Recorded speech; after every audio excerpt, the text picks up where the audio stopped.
আমার কোনো আচরণে যদি কোনো অস্বাভাবিকতা দেখেন, তাহলে বুঝে নেবেন সমস্যার শুরুটা হয়েছে আপনার কাছ থেকে। যদি আমি আপনার সাথে পূর্বের তুলনায় কম কথা বলি, তাহলে বুঝে নেবেন আপনাদের কোনো কাজ বা কথা আমাকে অনেক কষ্ট দিয়েছে।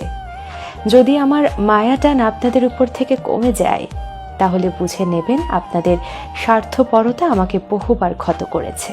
যদি আমার কোনো কথাকে খোঁচা দেয়া মনে হয়, তাহলে বুঝতেই পারছেন এমন খোঁচা মার্কা কথা আপনারাও বহুবার বলেছেন, তাই নিজেও ফেরত পাচ্ছেন।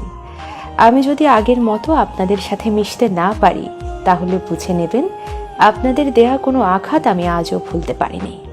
যদি দেখেন আপনাদের সাথে খারাপ ব্যবহার করতে আমার বাধছে না, তাহলে বুঝে নেবেন আপনাদের চরম খারাপ ব্যবহারের কারণে আমার ভদ্রতা লোপ পেয়েছে। দুনিয়ার সব সম্পর্কের কিছু সীমাবদ্ধতা আছে, তা অতিক্রম হলেই মানুষের মধ্যে অস্বাভাবিক পরিবর্তন দেখা যায়।